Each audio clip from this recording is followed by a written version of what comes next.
여러분, 성경에는 결단코 천국에 들어가지 못하는 죄가 있습니다. 오늘 우리가 읽은 본문 말씀 3절을 보시면 너희가 돌이켜 어린 아이와 같이 되지 아니하면 결단코 천국에 들어가지 못하리라고 예수님이 말씀하십니다.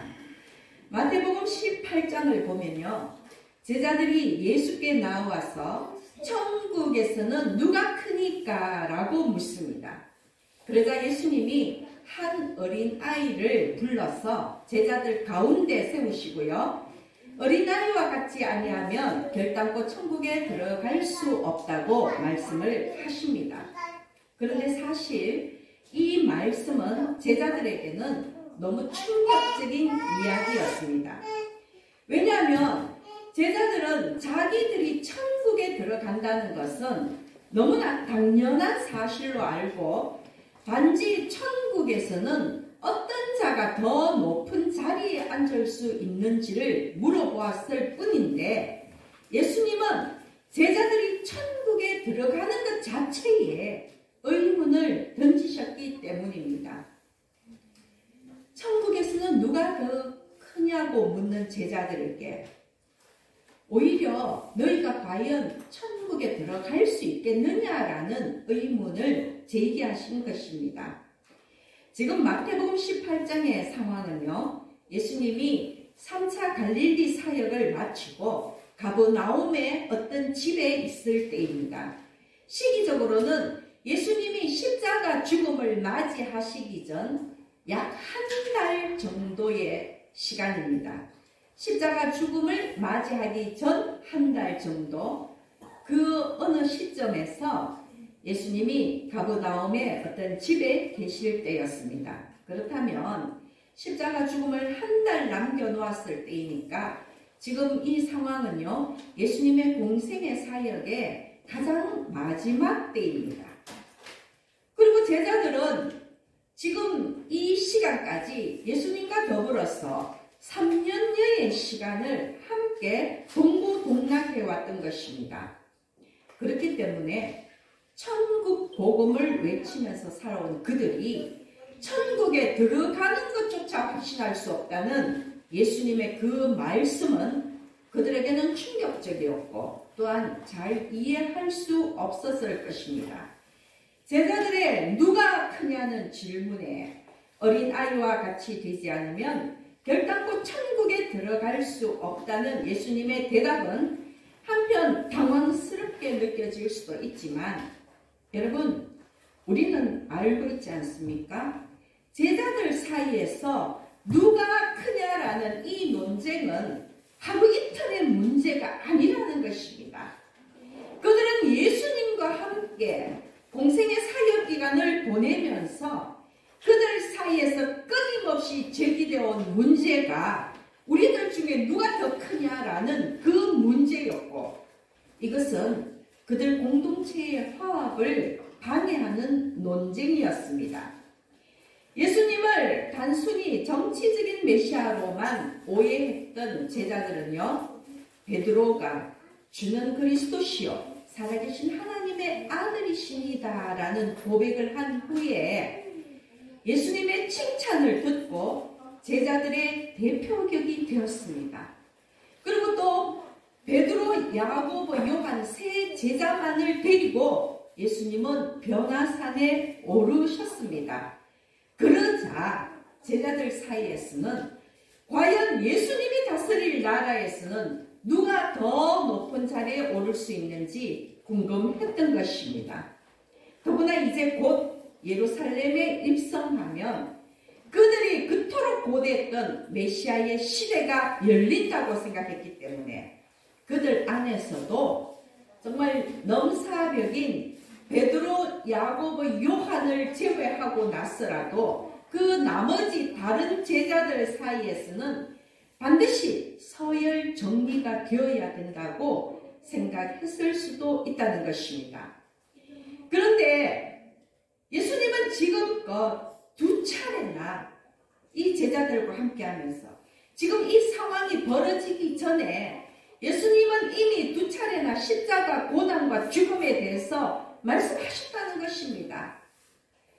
예수님이 이제 머지않아서 장로들과 대제사장들과 서기관들에게 의해서 많은 고난을 받고 십자가 죽음을 당하고 그리고 사흘 후에 다시 살아날 것을 이미 얘기하셨음에도 불구하고, 그리고 또 누구든지 나를 따라오려거든 자기를 부인하고 자기 십자가를 지고 나를 따를 것이라고 그렇게 해야 한다고 예수님은 제자도에 대해서도 이미 가르침을 주셨지만, 세상 명예와 욕심에 눈먼 제자들은 이러한 예수님의 말씀을 진지하게 받아들이지 않았습니다.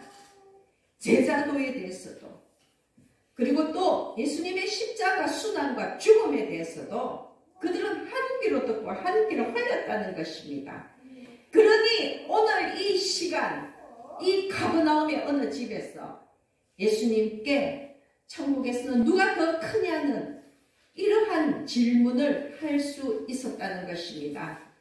제자들은 아마 예수님의 말씀을요, 귀에 걸면 귀걸이, 코에 걸면 코걸이 식으로 자기 마음에 맞게끔 해석했을 것입니다. 이제 얼마 있지 않아서 예수님은 십자가 순환을 당하시는데 여전히 참 진리를 깨닫지 못하는 제자들을 보고 얼마나 안타까웠겠습니까? 누가 크냐고 자꾸만 더 높이 더 높은 자리에 올라가려는 그 제자들의 야망에 경종을 울리신 것이 어린아이들과 같이 되지 아니하면 결단코 천국에 들어가지 못한다라는 이 말씀인 것입니다. 여러분, 우리 역시 이 말씀을 명심해야 합니다. 예수님은 어린아이들과 같이 되지 아니하면 결단코 천국에 들어가지 못한다고 말씀하셨습니다. 그렇다면 어린아이와 같이 되는 것은 어떤 것입니까? 이 어린아이와 같이 된다는 데에 대해서도 다양한 해석이 있습니다. 여러분, 병행 본문이 있습니다. 오늘 이 상황과 같은 내용을 담은 마가복음 10장 15절 그리고 누가복음 18장 17절이 오늘 본문 말씀의 병행 본문인데요. 마가복음 10장 15절 말씀을 보면 예수님이 이렇게 말씀하셨습니다. 내가 진실로 너에게로노니 누구든지 하나님의 나라를 어린아이와 같이 받들지 않는 자는 결단코 그곳에 들어가지 못하리라 하시고, 여러분 또 누가복음 18장 17절을 보면요. 내가 진실로 너에게로노니 누구든지 하나님의 나라를 어린아이와 같이 받아들이지 않는 자는 결단코 거기 들어가지 못하리라 하시니라. 마가복음과 누가복음에서는 어린아이와 같이 하나님의 나라를 받들어야 된다고, 그리고 어린아이와 같이 하나님의 나라를 받아들여야지만 천국에 들어갈 수 있다고 말씀을 하시는 것입니다. 마가복음과 누가복음을 통해서 볼 때에 어린아이의 특성은요, 하나님의 나라를 받들고 하나님의 나라를 받아들이는 자입니다. 여기서 어린아이와 같다라는 이 표현은요, 마음에 의심이 없이 진리를 받아들이는 아주 순수하고 단순한 본성을 가진 자만이 천국에 들어갈 수 있다라는 그 말씀입니다. 그런데 병행 본문이기는 하지만 오늘 우리가 읽은 오늘의 본문 말씀인 이 마태복음 18장과 마가복음과 누가복음의 사건의 배경은 다르다는 것입니다. 마가복음 10장과 누가복음 18장에서는 사람들이요, 예수께 어린 아기를 데려오자 제자들이 이를 보고 꾸짖는 그런 상황이었습니다. 유대인들은 아기가 태어나면 그 갓난 아기를 랍비에게 데려가서 축복 기도를 받게 하는 그런 관습이 있었습니다. 그래서 지금 이 마가복음 18장과 마가복음 10장과 누가복음 18장에서는 이 유대인들이 랍비에게 축복을 받기 위해서 아기들을 데려온, 예수께 데려온 그런 상황입니다. 그런데 제자들이 꾸짖은 것이지요. 왜냐하면요, 당시에는 여자와 어린아이는 사람의 숫자에도 들어가지 않은 아주 미천한 존재였었고, 또 이 어린아이들이 예수님께 오면 오히려 예수님을 성가시게 할 것이라는 그런 생각에 제자들은 어린아이의 접근을 막았던 것입니다. 이 어린아이를 막는 것이 오히려 예수님을 도와주는 것이라고 착각한 것입니다. 그러나 예수님은 어린아이 한 명 한 명까지도 귀하게 생각하시는 분이셨고, 제자들에게 어린아이와 같이 순수하게 하늘나라를 받아들여야 한다고 가르쳤습니다. 제자들에게도 이러한 어린아이와 같은 때묻지 않은 순수한 열정이 있기를 바라셨던 것입니다. 그런데 오늘 이 본문 마태복음 18장의 사건의 출발은 다릅니다. 앞서 말씀드린 병행 본문에서는요, 어린 아기들을 예수님께 축복을 받기 위해서 데려온 상황이었고, 제자들이 그 어린아이를 막자 예수님께서 어린아이와 같이 되지 아니하면 천국에 들어가지 못한다고 말씀을 하셨습니다.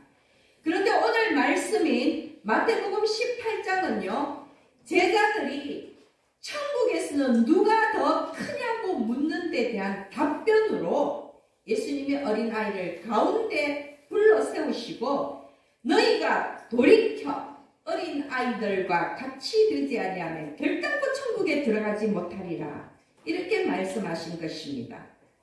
일단은요, 누가 더 큰지를 다투는 그 제자들의 그 마음을 돌이키라고 말씀하셨습니다. 돌이키는 것은 가던 길을 되돌아서는 것입니다. 가던 길과 반대로 가는 것이 돌이키는 것입니다. 그렇다면 누가 더 큰지를 다투는 그 제자들의 그 마음을 돌이킨다면 말 그대로는 누가 더 작은지를 다퉈야 하는 것 아니겠습니까? 즉, 큰 것을 바라보는 그 마음을 작은 것을 바라보는 마음으로 돌려라는 것입니다. 여기서 작은 것이란 크기나 부피나 무게를 말하는 것이 아닙니다. 사전의 말씀처럼 자기를 낮추는 것입니다.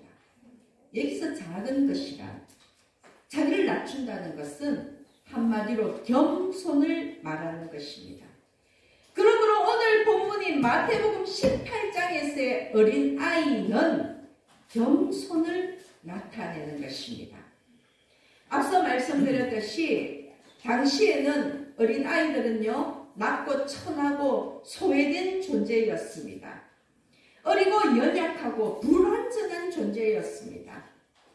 예수님은 제자들에게 어린아이와 같이 되라는 것은 그 당시 그렇게 취급받는 그런 보잘것없는 존재만큼이나 스스로 낮아지라는 말씀인 것입니다.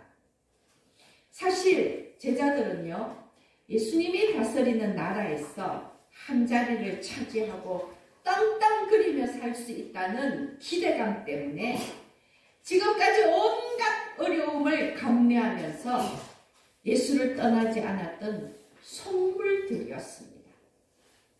보상을 바라보고 예수 곁에 있었던 그런 속물들이었다는 것입니다. 예수님은 그런 제자들의 속내를 들여다보시고, 지금 너희가 자기 다툼할 때가 아니다.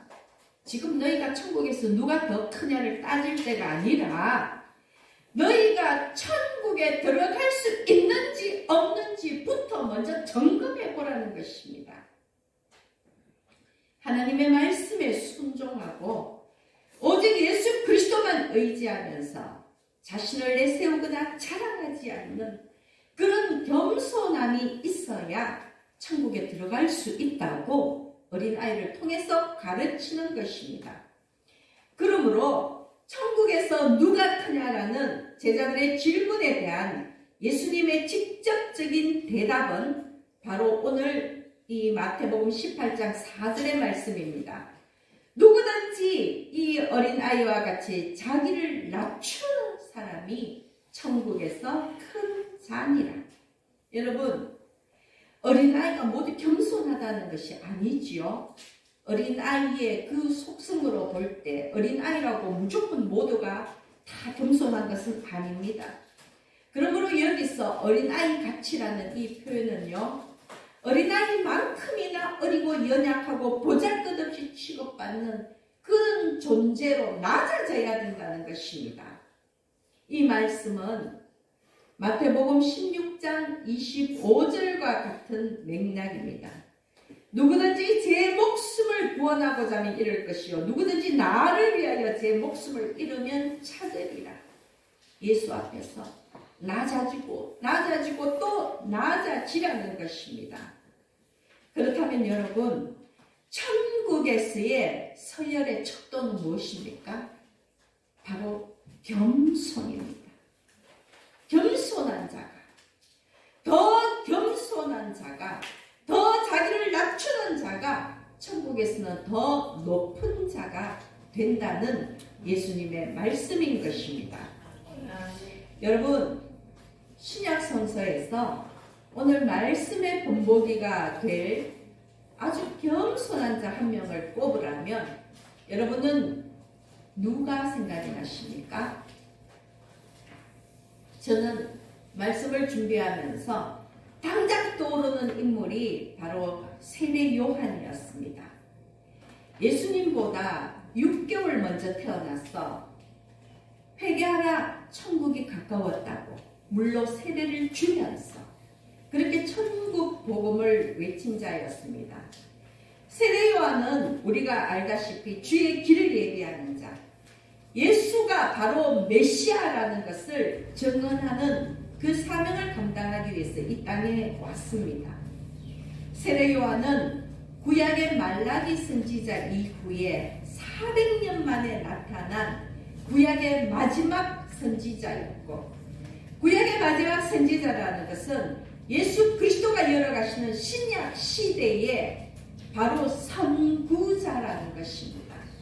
신약 시대의 개척자와 다름이 없다는 것입니다. 그래서 그를 따르는 무리들도 많았습니다. 예수님아, 여러분 아십니까? 예수님의 그 제자 중에 사도 요한과 안드레가 원래는 세례 요한의 제자였지 않습니까? 그 두 제자에게도 세례 요한은 예수 그리스도가 바로 하나님의 어린 양이라고 소개하고 예수를 따르게 하였던 것입니다. 자기의 사랑하는 제자들 예수께 보낼 정도로 그는 예수 그리스도가 메시아라는 것을 확신하고 예수님 앞에서 겸손하였던 자입니다. 사실 성경의 여러 정황으로 볼 때에 당시 세례 요한은 매우 영향력 있는 선지자였습니다. 사람들은요, 세례 요한이 엘리야가 아니면 메시아라고 그렇게 확신을 하고 이 세례 요한에게 네가 엘리야냐, 네가 메시아냐라고 물었습니다. 그런데 요한복음 1장 27절을 보면 세례 요한의 답변이 나옵니다. 곧 내 뒤에 오시는 그이라. 나는 그의 신발끈을 풀기도 감당하지 못하겠노라 하더라. 예수님의 신발끈을 푸는 것조차 감당할 수 없을 만큼 나는 보잘것없는 존재다. 메시아는 바로 내가 소개하는, 내가 증언하는 내 뒤에 오시는 분이다. 그 이야기인 것입니다. 유대 광야의 그 사막에 얼마나 먼지가 많습니까? 그래서 손님들은 누군가의 집을 방문하면 반드시 손과 발을 씻게 되어 있습니다. 그런데 그 손님의 신발끈을 풀고 신발을 벗기고 그 발을 씻기는 사람이 누구입니까? 유대인의 집에서도 많은 종들이 있지만 그 종들 중에서도 가장 천한 종이 바로 그 일을 하는 것입니다. 예수님의 신발끈을 풀기조차도 감당하지 못하겠노라는 이 세례 요한의 고백은 자신을 종들의 종으로 낮춘 것입니다. 자기는 그렇게 하잘것없는 존재라고 고백한 것입니다. 그런데 여러분, 과연 세례 요한이 그렇게 천한 신분의 사람이었습니까? 아닙니다. 그의 아버지는 아비야 반열의 제사장 사가랴였고 그의 어머니는 아론의 후손인 엘리사벳이었습니다. 여러분, 그의 아버지도 그의 어머니도 제사장 가문의 사람이었습니다. 정말 혈통으로 본다면 이보다 더 뛰어난 혈통이 없다는 것입니다. 이 성전 봉사를 위해서 제사장을 24반열로 나누었는데 그 중에서도 아비야 반열은요 8번째에 속하는 반열이었습니다. 그런데 누가복음 2장 6절을 보면 이 세례 요한의 아버지 어머니를 두고 뭐라고 얘기합니까? 이 두 사람이 하나님 앞에 의인이니 주의 모든 계명과 규례대로 흠이 없이 행하더라.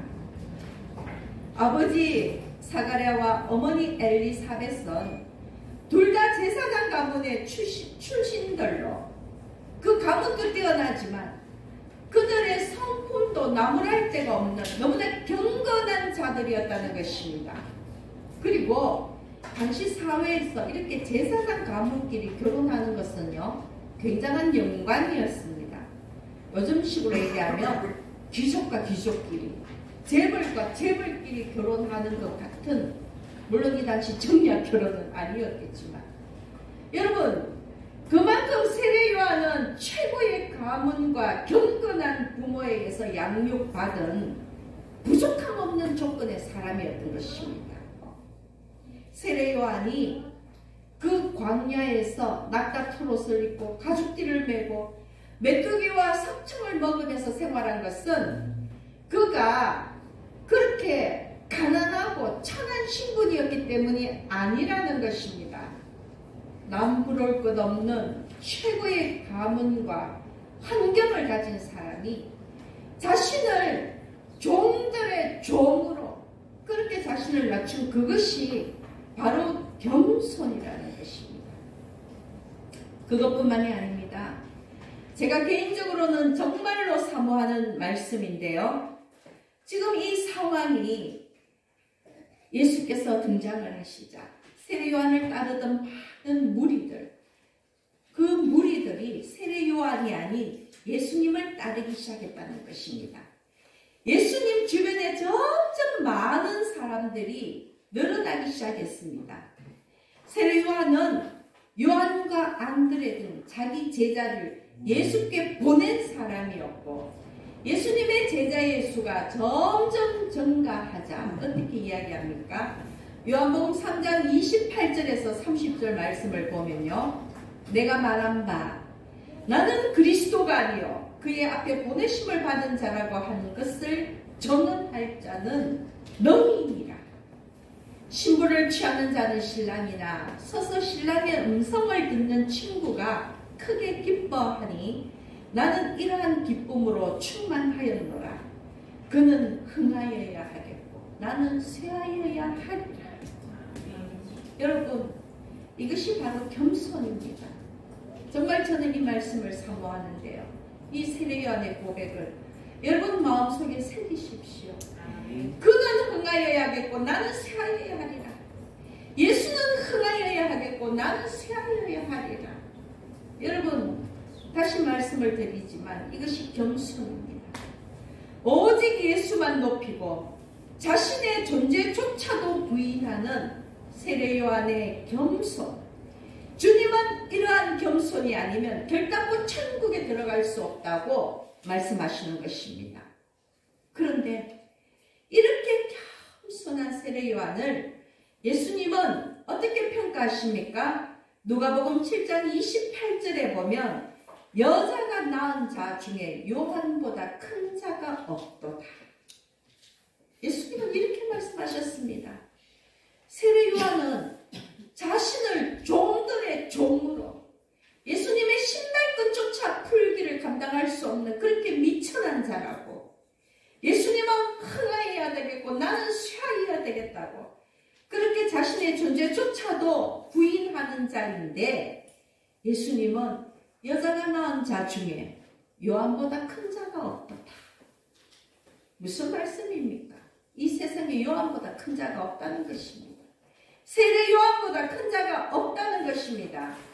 물론 세례 요한은 구약의 그 어떤 선지자들보다도 예수님에 대해서, 메시아에 대해서 정말 보다 더 정확하고 분명하고 확실한 그러한 계시를 한 사람이었기 때문에, 즉 예수님의 증인이었기 때문에 큰 자일 수밖에 없지만, 예수님의 칭찬을 불러온 이유는 그가 예수님 앞에서 너무나 겸손했기 때문이라는 것입니다.